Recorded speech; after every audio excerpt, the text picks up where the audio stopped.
Hi, everybody. Welcome to WCAX. This is our live desk streaming show. Kicking off around 9:15 right now. Rounding out the week, today we're touching base with one of our newest additions to the team here, Claire Jones.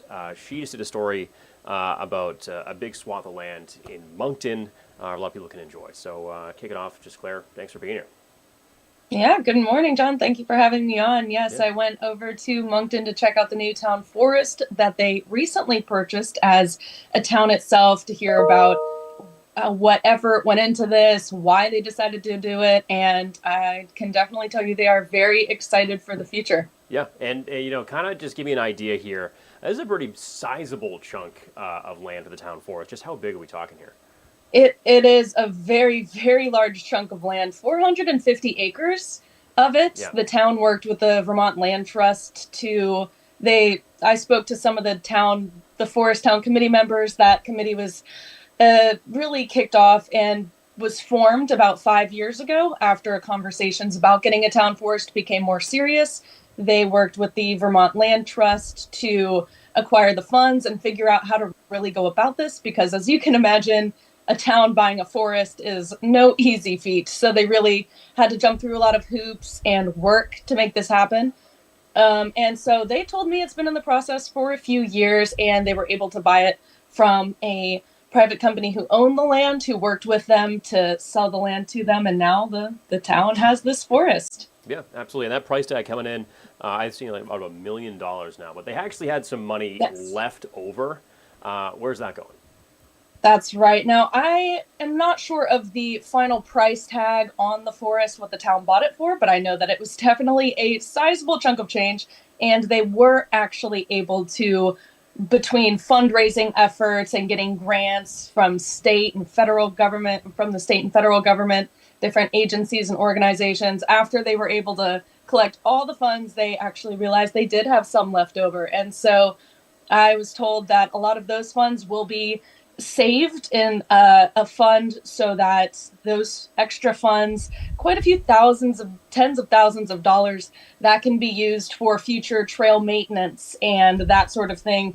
Prices or things that come along with managing this forest Yeah. so that the residents there of the town don't have to worry about those prices yet as much. Yeah. No, absolutely. And I guess my final point here is I know this story was from a little bit ago, but like what's next? Where do we go from here? I think when I saw your story this morning, they're hoping to do somewhat of a grand opening or something about in the spring, Yeah. right?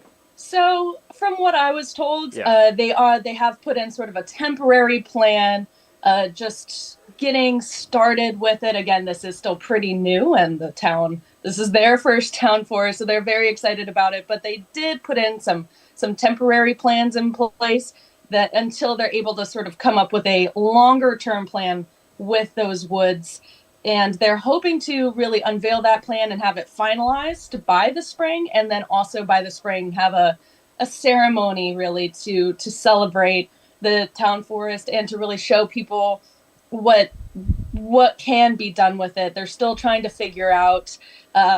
They definitely want trails, hunting, Yeah. availability for horseback riding. So they definitely have those plans in the works, but they'll be figuring them out, and really everything will be unveiled, hopefully, by the spring. No, absolutely. I think it's again, just it seems like a great place for people to go outside and enjoy, and especially in Vermont, there's no shortage of that. But Claire, thanks so much for Absolutely. hopping on. We'll air that pack in just a sec, but I know it's running a Christmas week, so but thanks for hopping on this morning. All right. Thank you. All right, thanks so much. Again, that was our Claire Jones there. She's one of our newest additions to the team, or the news team here at WCAX. So we'll pull this up in just a sec. Or maybe we won't. Yes, we will.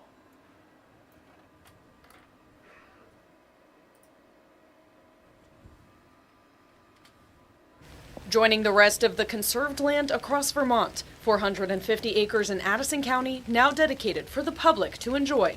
This land is part of a larger block of about 2,500 acres that has been identified by the state as high priority for conservation. The town of Moncton bought this chunk of forest, a move years in the works.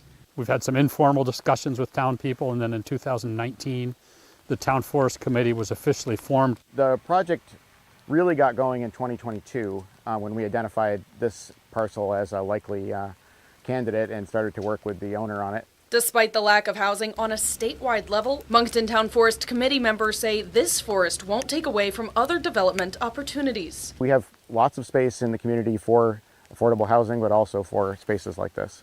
To make the town forest a reality, the town raised more than $1 million. Most of the funding for this project came from grants from federal and state agencies and organizations, but some of the people here in the town pitched in as well. We had some community fundraising and donations, ranging from $20 to thousands of dollars. Now there's funds left over, which will be used to keep the bills from future expenses off of town residents. We did set aside what is now, $45,000 for a maintenance fund, and so we're going to carry that as far as we possibly can. The goal is to add trails and areas for things like hunting and horseback riding, but also to protect and conserve the nature already there. That, in turn, protects people. As we face global climate change, it's important to have these big connected blocks of forest land as essentially a giant forested sponge to help soak up rainfall and keep it from increasing and flowing into rivers and streams and increasing flooding. The Town Forest Committee hopes to have a long-term plan in place and host an event celebrating the new town forest in the spring. In Moncton, Claire Jones, Channel 3 News.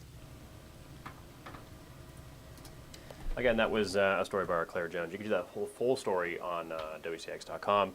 But Jess, looking at this package here, the weather wasn't great that day. But I know the next couple days, it's kind of a whatever day today. But I know some rain is on the way soon. It is. Yeah. We're going to be seeing a couple different types of rain. A little bit of freezing rain tomorrow for some of us, not all of us. It's patchy and it's light. But that's all it takes to create some slick travel. And we know just from recent weeks and little events that happen, it just takes one little patch of freezing rain in a small area to cause some issues, which is why we're just giving you a heads up for that tomorrow morning. But then some plain rain by Monday. Yeah, plain old rain. Plain old rain. I think a lot of the weekend, though, anyone who's in the Burlington area right now dealing with the clouds this morning, the mist yesterday morning. Very foggy. Yeah, that's kind of what the weekend will look like. A lot of cloudy, misty conditions, but warmer, much warmer. Yeah. Temperatures going back into the 30s and 40s. Yeah. But a lot of us, it's another really nice morning if you're outside Burlington or those areas that are socked into the fog. Yeah. We've got some beautiful blue sky on our Mount Mansfield camera. Again, we kind of have that undercast with that low fog settled into some of the valleys there. We're looking east, so this is actually some freezing fog settled into some of the valleys. We've been seeing that even extending into parts of the Winooski and Lamoille River Valley this morning. And it's really mostly western areas being impacted by that, the Champlain Valley. And another spot that we've been keeping an eye on this morning is Rutland, which was socked in the fog this morning, freezing fog at that. The temperature got down to... It's beautiful now. It's gorgeous. The clouds have actually cleared out there, allowing the sun to illuminate. Look at the trees. They're all covered in frost. And that's because it got down to -2 there this morning.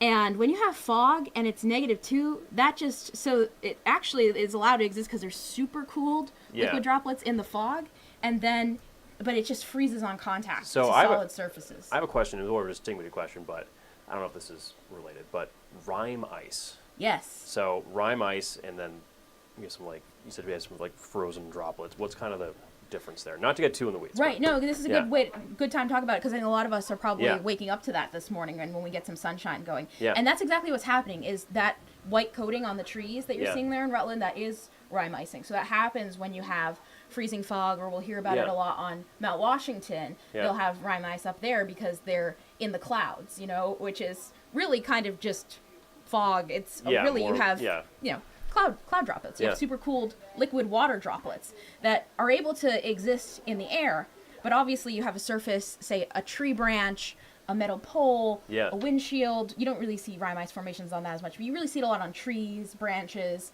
on the equipment on Mount Washington. You see it a lot. And so they're obviously well below freezing as well. Yeah. And those liquid droplets will freeze solid onto those solid surfaces, and that creates those rime ice deposits that we Okay. see.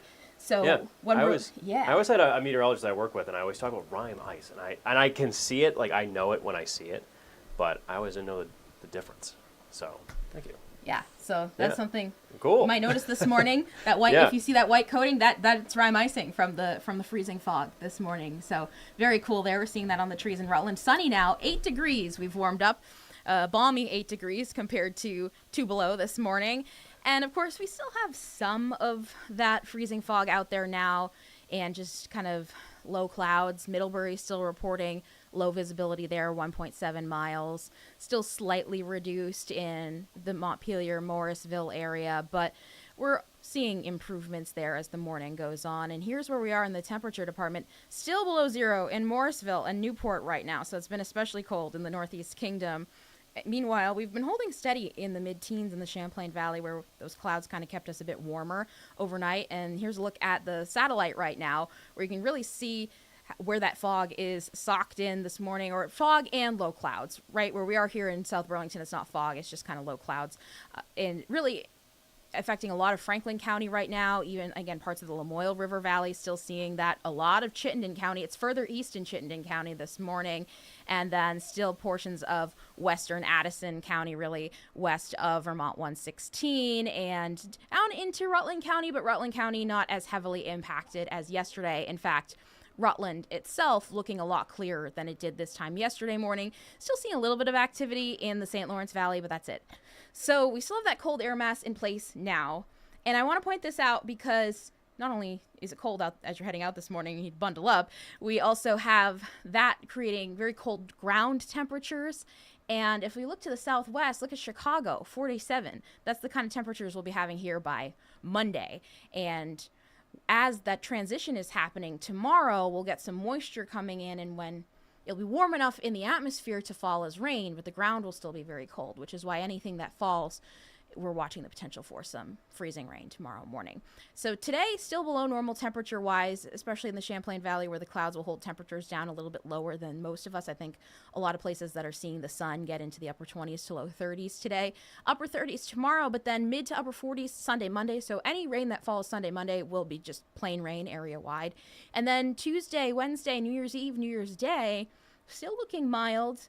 New Year's Eve looking mainly dry, but we are keeping an eye on a system for the very first part of next year. So I want to jump ahead and talk about the weekend now. So Saturday is the day that we're watching tomorrow for potentially a little bit of light freezing rain. Again, it's not much, but just be aware that there could be a couple slippery spots, especially untreated surfaces. Think driveways, sidewalks, bridges.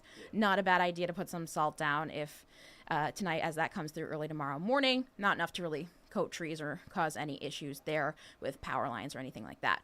So we'll see some of those clouds starting to dissipate this morning, the low clouds, and by this afternoon we're really transitioning from bright sunshine to filtered sunshine. We have a little bit of high thin cloud cover moving in.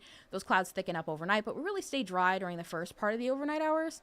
This is 4 a.m. tomorrow, so pre-dawn hours when we start to see some of those showers coming through. At that point, temperatures will generally be in the teens and low 20s at the ground, much warmer higher up in the atmosphere, so that's when we could start to see that light coating of freezing rain. Then you'll notice mid to late morning, we're relatively dry.